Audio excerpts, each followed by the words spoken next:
It is Tuesday, May 7th, 2024. This is another edition of Baseball Today, presented to you by our friends over at Factor. That is my good friend and my man, Trevor Plouffe. I am Chris Rose, producer Dan, along for the ride as well. You want to know where I was 35 years ago today? Ooh, I do. Can I guess? Sure.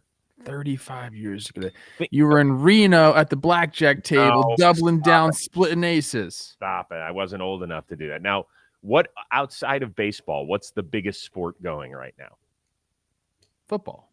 No, right at this time of year. Oh, NBA. NBA playoffs. Yeah. So where did I grow up? Cleveland. Okay. Who was our arch rival? The Pistons. Nah, well, kind of. But who was really kind of bursting onto the scene? Actually became a pretty good basketball player. Might be talked about a lot still today. Reggie Miller. No. I don't know. Michael Jordan. I was at the shot by Michael Jordan, the famous one over Craig Elo, which sent the... You don't have... Okay, you have zero recollection of that. I know who Michael Jordan is. Yeah, okay. I was there. Section 131, row T, seat 16. That sucked. That's awesome. Are you one of these guys that says, like, Anthony Edwards is the new Michael Jordan? No, I think he's great, though. God, he is fantastic on every level. He's made one boo-boo in his career. Wasn't a great one, but outside of that, he is fantastic and worth the price of admission. There aren't a lot of people I would pay to go see in sports right now. He's one of them. He's pretty awesome. It's the A-Rod effect. See, I brought it back to baseball. Nice. Good work. Well, this isn't basketball today. This is baseball today. So we'll start off with a nifty little tip of the cap to the Tampa Bay Rays, who were not supposed to wear their City Connect jerseys on Monday. But because they swept the Mets, they were like, screw that. We're putting these bad boys on. They end up taking it to the Chicago White Sox. And somebody said afterward, I think we might even sleep in these things. So let's hear it for people who believe that much more than baseball skill is at work when you're playing a baseball game. Can I be honest with you? In these uniforms, they look so much more like the Rays than like the navy blue and whatever. I swear, like, this is what they should always look like. This is like they're a different type of organization. They should look like this. And I got a lot of people pushing back on me, Chris, because we were like, what's going on? Like, where does this all come from? They said the counterculture in Tampa is very strong. There's a big skate park there. And to that I say, there's big skate parks in every city. I still don't understand it, but I do love it. Yeah.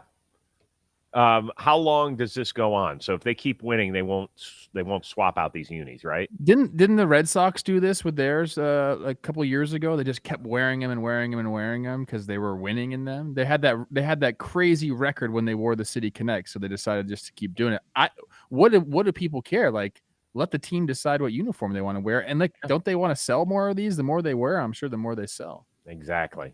I'm sure the marketing people were like, no, it's not scheduled for Monday. We can't do it. I'll just shut up. Let us go to the freaking game. Marketing people, I did play for the Rays. I'm an ambassador of the game. If you want to send me out a sick summer jersey, I'll wear that thing to all my summer Barbies. Oh, I like that. I like number 14, T. Plouffe. Okay. I like it. Rose as well, just in case. I'll take an extra dad bod size. Thank you. Yeah. All right, we're going to get the show really going out in Los Angeles. Kind of a tip of the cap to Walker Buehler. Made his first big league appearance in nearly 2 years. That was nice, certainly, to see. Good building block for him to start on. But, Shohei, really? 2-2. Oh, my goodness! It sounded like a shotgun!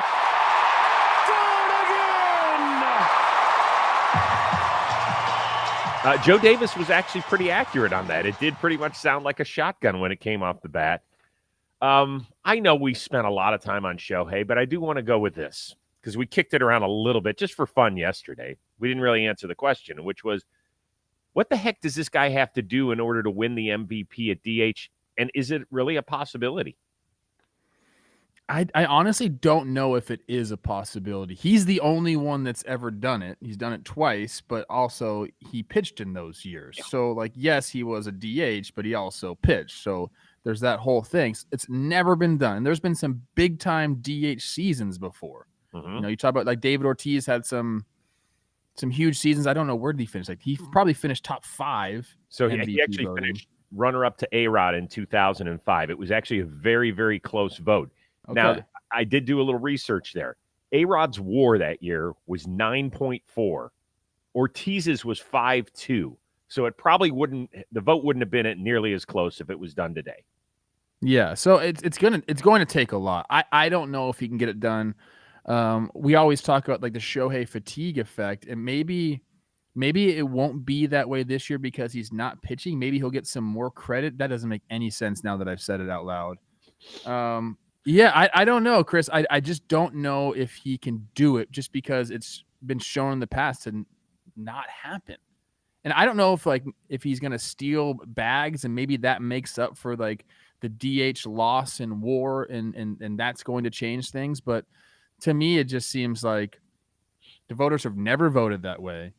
And I feel like they're probably hesitant to continue to give Shohei MVPs. I don't know why, but I just feel that. So I don't think he has a realistic chance this year. I really don't. And when I was doing research for this, before I let you say your piece, do you know what the least amount of MVPs given to a certain position is? I'm not talking about DH. Do you know what it is? I'm going to guess it's second base. Shortstop. That's the least number? The least amount. It goes shortstop, and then below that is relief pitcher, and then DH. How crazy is that? Wait. So there's been 16 total shortstops to win the MVP award. I guess second baseman is tied at 16, and then just goes up from there. Well, but DH, no. There's no true DHs that have won this thing. I'm saying position player. Yeah, because relief pitchers before, and then DH as well. But shortstops, as far as positions on the field, have won the least amount of MVP awards. Yeah, I mean, I don't even put relief pitchers in a category or DHs in a category just because it hasn't happened.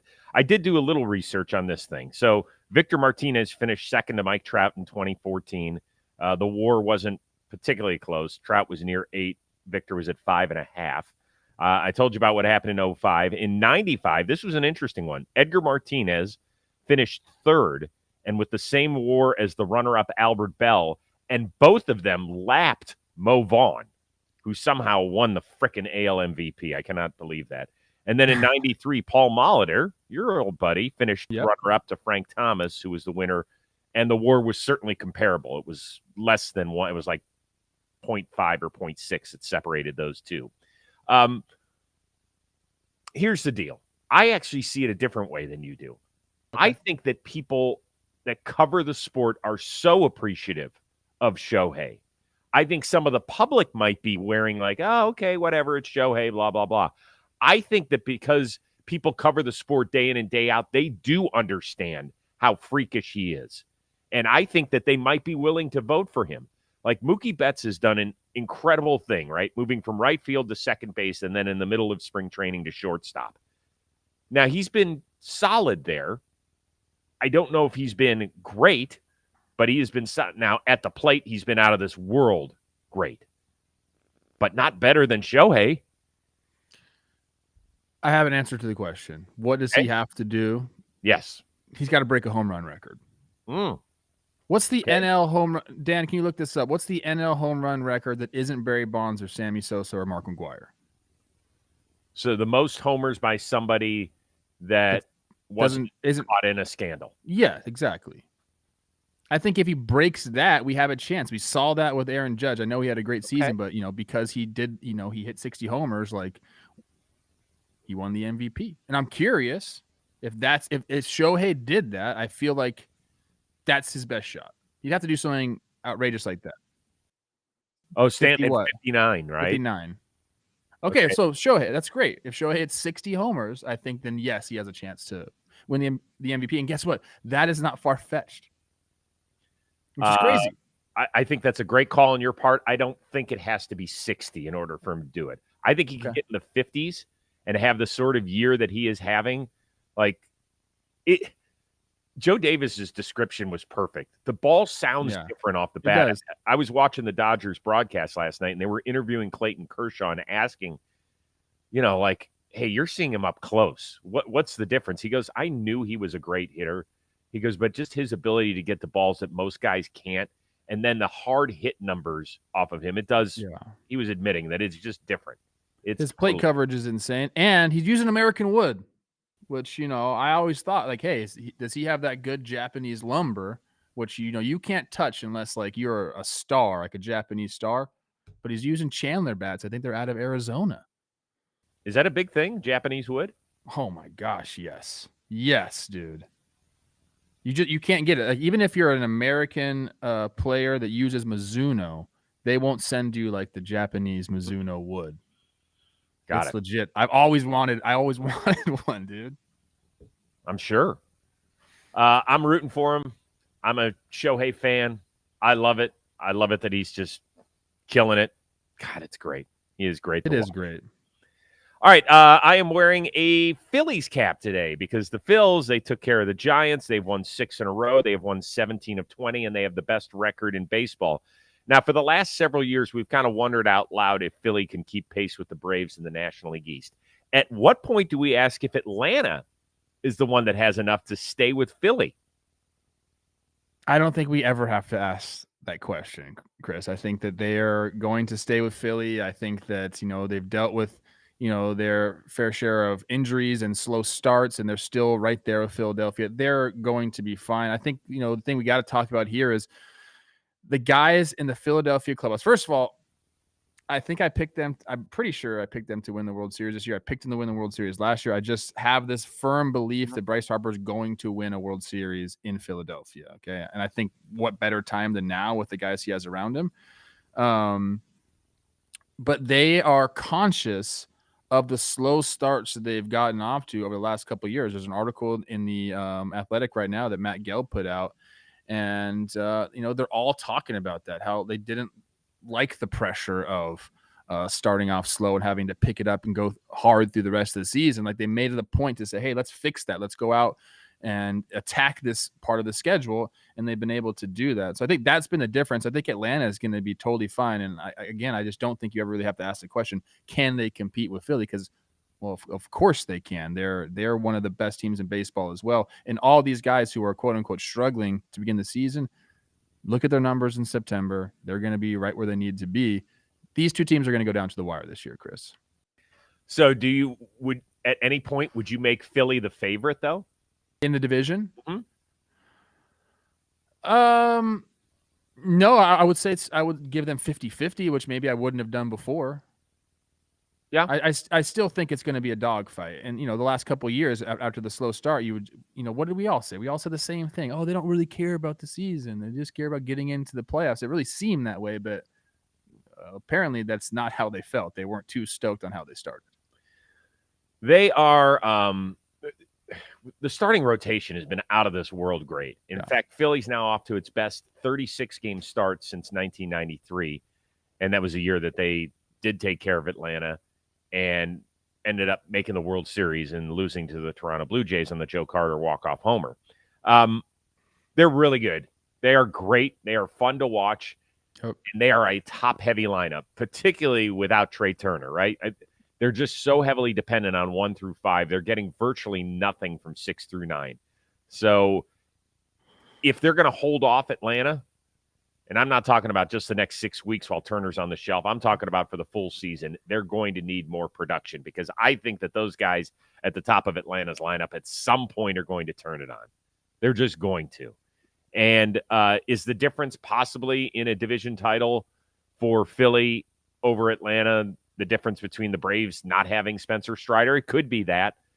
But I also think this is a lot on the GMs. I think both these GMs love to tinker with their teams. We saw what Atlanta did en route to winning their world championship in 2021. We know that Dave Dombrowski is not afraid to pull the trigger at any time.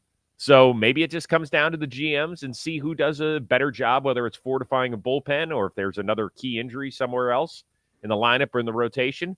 Who's willing to go make that move? Yeah, I think these offenses are pretty similar, and the stats right now back that up. The Phillies 256, 746 OPS. The Braves 257, 740 OPS. I mean, they're nearly identical. I think you're right. Like, the starting rotation for the Phillies has been so good. That's what's put them above the Braves to start the season. But the Braves did a good job adding depth to the rotation. Strider out, obviously, he's not crushing for them, but it hurts a lot. But because they brought in that depth, they were able to withstand it. And maybe that will be the difference, Chris. And before we leave, yesterday's starter, Zach Wheeler, he now has 3 double-digit strikeout games already this year. I will not say that the signing by the Phillies many years ago when he came over from the Mets has been as good as Max Scherzer was to the Nationals, because he hasn't won the Cy Youngs and stuff. But in terms of his importance of giving them innings, giving them dominance in the playoffs, and just giving them a tone setter at the top of the rotation. Now, once again, I'm not saying that he is as good, but I think has been as important to Philly as Scherzer was to Washington.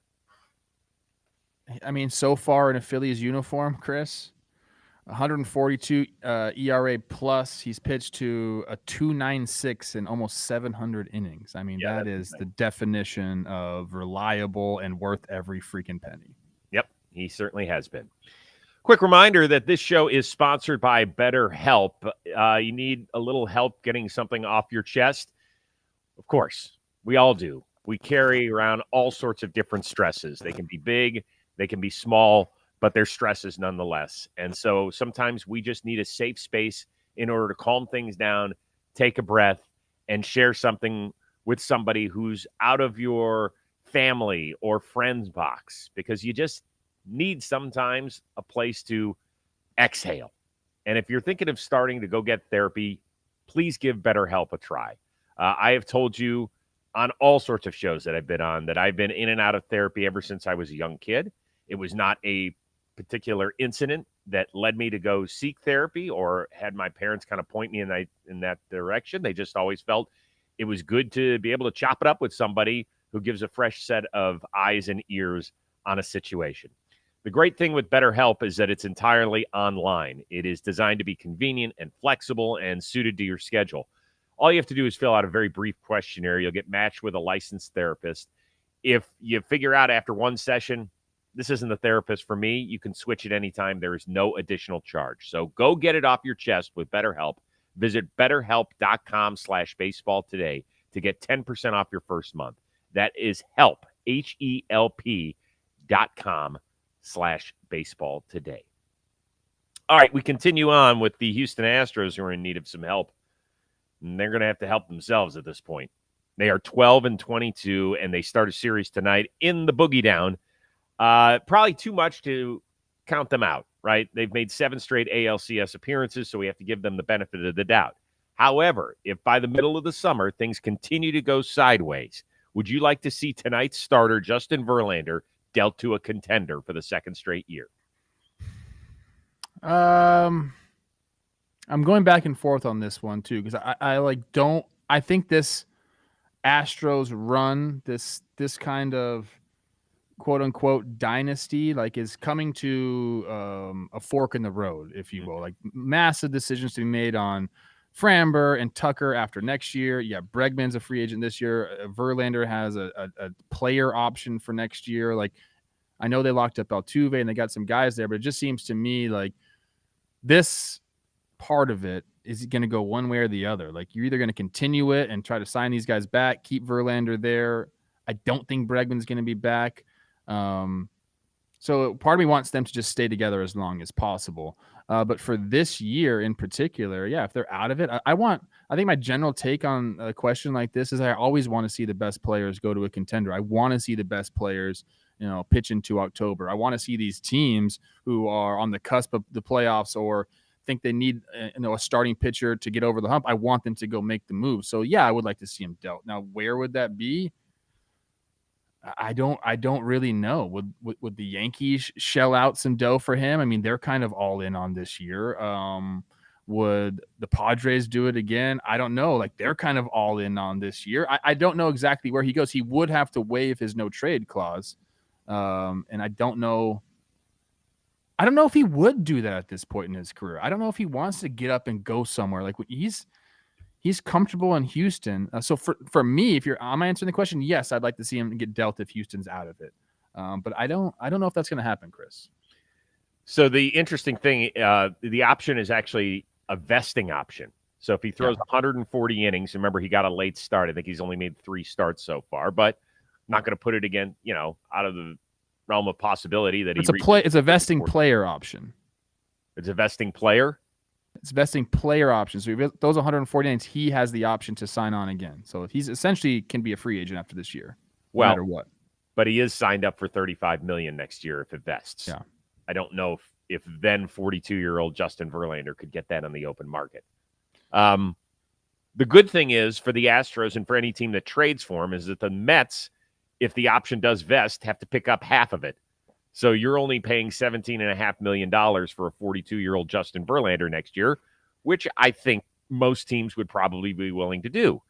And when it gets to the playoffs, I'll roll with him. Why not? I'll give it a shot. Do the Braves make a play at him? Oh, I think that would be a great landing spot for him. Yeah, me too. An ideal one.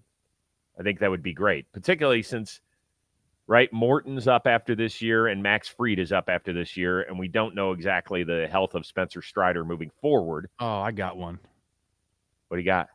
Dave Dombrowski, man. He loves him some Justin Verlander. Let's just go keep adding starters. Who cares if you have a 6-man rotation right now? Let's go. Wow. Or you just make Verlander your closer. Let's go have some real fun. No. Gosh. It'd be fun. I want it to happen. If the Astros are out of it, I think more than anything, I'd rather have the Astros just get back into the race. I think will be my number one choice. I actually would. I would like to see them have to be put into a hard decision-making process. I think that would be more fun. Like, they've had their run. I don't have anything against the Astros. I think people think I do. I don't. But 7 straight years in the ALCS, I want to see where Mr. Crane falls on this whole thing because he doesn't hand out enormous contracts. And there's a couple coming on the horizon. Yeah. He's always been able to get Altuve for the mid ones and Bregman for just over one, and same for Jordan. He doesn't pay $200 million to anybody, right?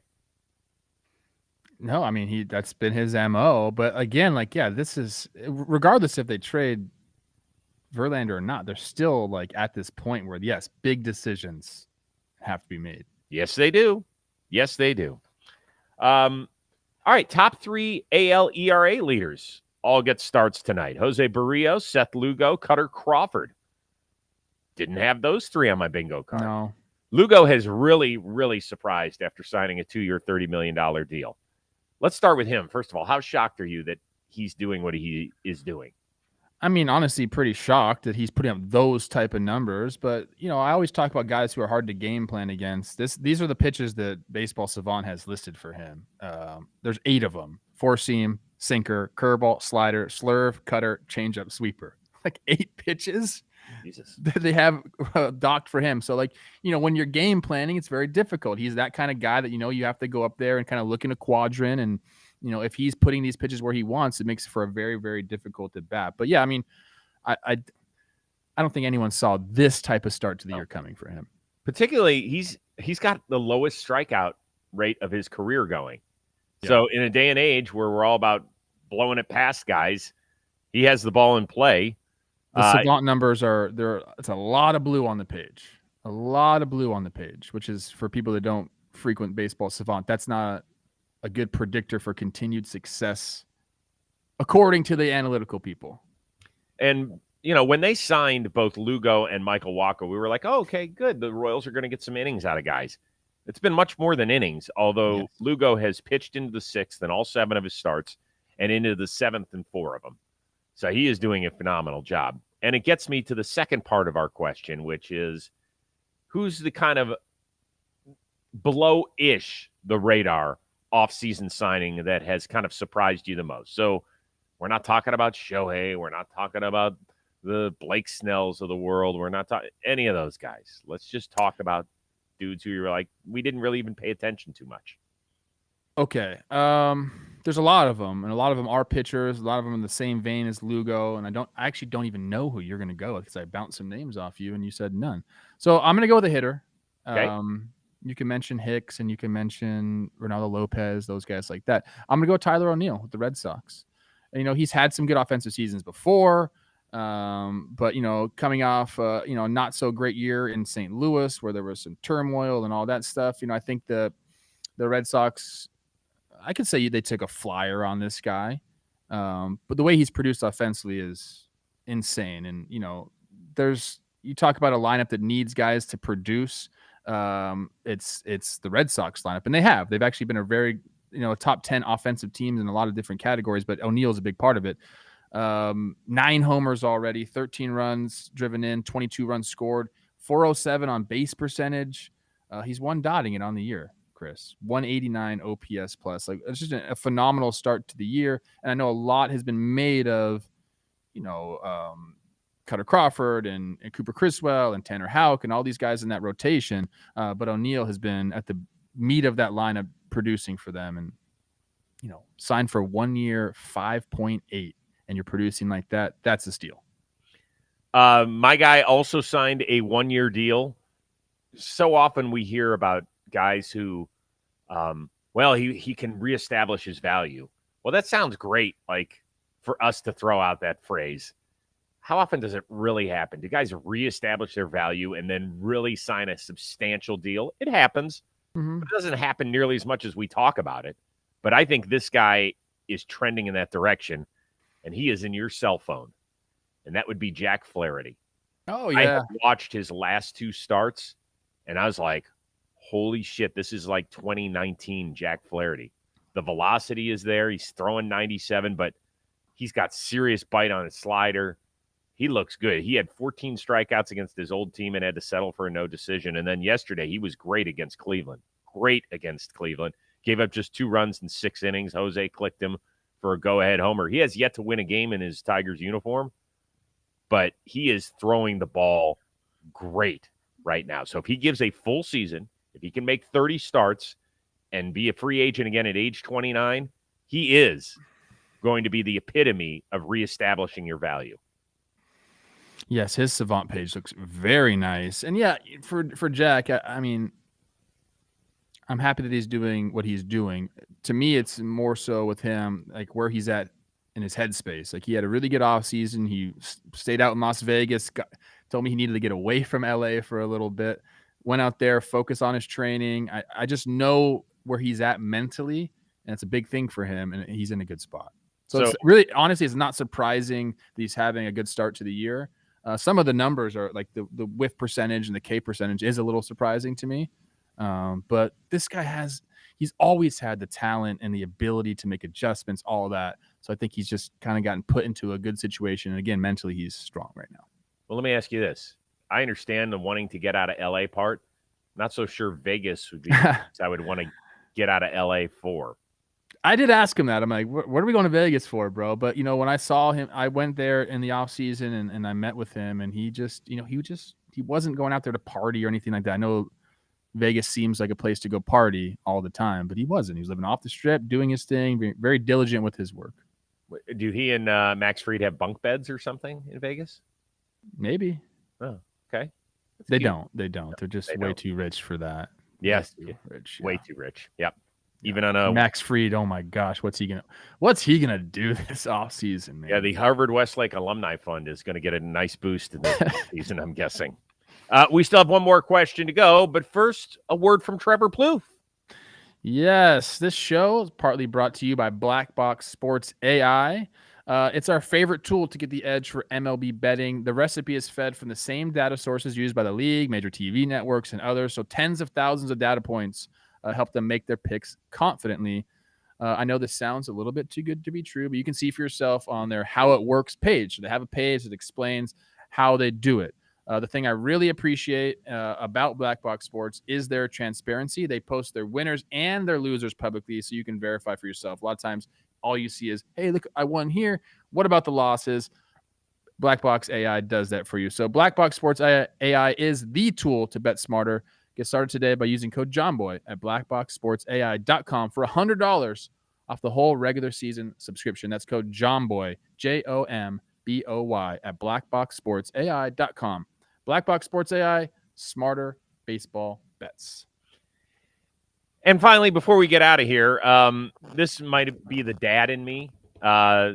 why I wanted to share this. We had a couple of major league debuts yesterday, and I know we can't talk about every major league debut because there's a ton of them every year, but Mason Black made his debut. He went to Lehigh, and so he ends up doing him in not too far from where he grew up in Philadelphia. And here is the broadcast crew talking to his dad after his first strikeout. This is awesome. I sat there, I was in disbelief. I couldn't believe that he did that. So I think it's just unbelievable what he's able to achieve. And all these people here supporting him are even more unbelievable. It's awesome. It is awesome. And then later that night, for my team, Kyle Manzardo came up, struck out 3 times in his major league debut, and all I saw was his family hugging him on the field afterward. And I know that we as baseball fans, like, we care more that Mason Black gave up 5 runs in 4 1/3 and that Kyle Manzardo struck out 3 times. But then if you just take a big step back and realize, like, this was their moment, whether it was success or failure is irrelevant. They have made it to the top of the mountain in their life, which is pretty freaking awesome, not only for these kids, but for the entire family. Yeah, and I think that's the biggest thing about this is it's a shared memory. It's a shared moment. I think it's one of, if you talk to any baseball player, their debut is probably one of the things they remember, the clearest of their career. And like I said, it's great for you as a person. You feel very accomplished. It's the pinnacle, man. You feel like, dude, like, I made it. Like, it's almost surreal. I mean, it is surreal when you get up there. But for the family as well, like, you think, how it is. I'm learning right now about how much work it is just, to be a baseball player, like all the travel on the weekends, all the practice that gets put into it, especially in Southern California. It's year round. So like, parents and family, they play such a big part in like your journey to get there. And again, I think that's probably my favorite aspect to it is it's a shared memory. I'd still remember my dad and my uncles and, like Olivia coming to see my debut. And it's just, we were all there together, all like doing it together. So it makes it very, very special, regardless of the outcome, like you said. And it's not lost on everybody in the sport. I mean, Bryce Harper, who clicked Mason Black afterward, he said, listen, I know it was his debut and I hope that he was able to take it in. Like, that's one of the many reasons I love Harper too, is that he does have some pretty good perspective and he knows that not everybody is a guy who's been on the radar since he was 14, like he was, and how much hard work it takes to get to that level and just to remember it and enjoy it. Pretty cool. I love Harper. Why is you do? No one? How could you hate that guy? I don't. Some people don't like I think the attitude is totally changed from his early days in Washington. And when he was 19. Yeah, of right. course it's going to change people. So, yeah, mine hasn't. I'm still a caustic asshole that I was at 19. I'm kidding. Yeah, I agree. You're right. Stop. All right, that'll do it for today. We are back at it. Probably we're going to try for about 12:15 Eastern liftoff on Wednesday. So for our one-of-a-kind producer, Dan Rourke, the uber-talented Trevor Plouffe, I am Chris Rose. We will see you Wednesday here on Baseball Today, presented to you by Factor.